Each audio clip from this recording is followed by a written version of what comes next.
और देखिए cease fire के बीच ईरान से आई नई जानकारी। अमेरिका से फिर युद्ध की तैयारी कर रहा है ईरान नए सिरे से मिसाइल बेस तैयार कर रहा है। क्षतिग्रस्त बेस को फिर से बना रहा है ईरान। अमेरिका हमलों में अंडरग्राउंड बेस तबाह हुए थे, अब उनको फिर से ठीक किया जा रहा है। यह बड़ी जानकारी ईरान को लेकर सामने आ रही है।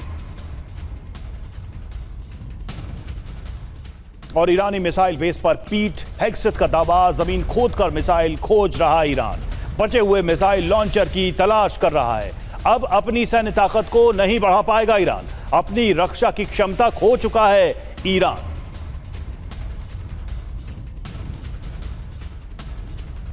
और वार्ता से पहले ईरान का शक्ति प्रदर्शन, शाहिद 136 ड्रोन का जखीरा दिखाया। वॉरहेड से लैस ईरानी ड्रोन की तस्वीर सामने आई।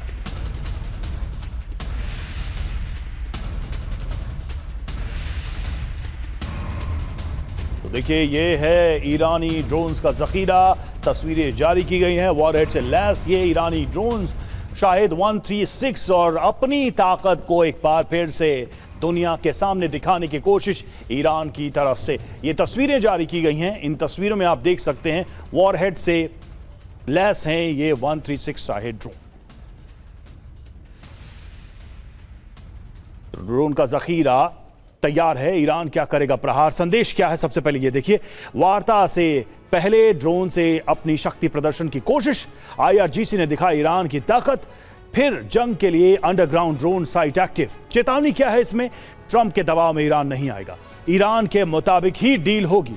भीषण युद्ध के लिए क्षमता अभी भी बरकरार है, यानी कि पीट हेक्सेट जो दावा कर रहे हैं उसके उलट इन तस्वीरों के जरिए यह संदेश देने की कोशिश ईरान की तरफ से। तो जिस तरीके से ये मैसेजिंग हो रही है बातचीत के ठीक पहले, अपनी बार्गेनिंग पोजीशन और ज्यादा कंसोलिडेट करने की कोशिश। दत्ता सर, ये जो कुछ भी बयान आ रहे हैं, जो तस्वीरें जारी की जा रही हैं, जो दावा किया जा रहा है, ये अपनी जगह पर तो है ही, लेकिन जो बात मनीष कह रहे थे कि ये सिर्फ एक पॉज है, आने वाले समय में कभी भी ये जंग फिर से भड़क सकती है। बातचीत के टेबल पर तो बैठ रहे हैं, लेकिन इजराइल न होकर भी डोमिनेट कर रहा है, मौजूद है, वो अपने लक्ष्यों से कभी पीछे नहीं हटेगा। आप कैसे देखेंगे इस सिचुएशन को? बिल्कुल रवि, देखिए ऐसा है कि जंग के दौरान जो भी पॉज होता है या टेम्परेरी सीज फायर होता है, दोनों तरफ की वॉरिंग पार्टीज अपना अपना नफ़ा नुकसान का जायज़ा लेते हैं और जल्दी से जल्दी उसको भरपाई करने की चेष्टा करते हैं। वही कार्रवाई अभी दोनों तरफ से चालू है।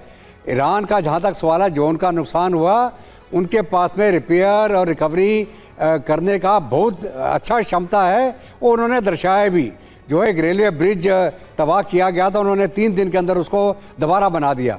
तो ये बताता है कि ईरान की जो इंडस्ट्रियल कैपेबिलिटी है, जो उनकी टेक्नोलॉजी है, जो उनके पास काबिलियत है, वो कायम है। और जहाँ तक लॉन्चर का सवाल है, लॉन्चर बनाने में ज़्यादा समय नहीं लगता है, और कोई लॉन्चर तबाह हुआ दोबारा बन जाएगा। दूसरी बड़ी बात, ईरान एक बहुत बड़ा मुल्क है।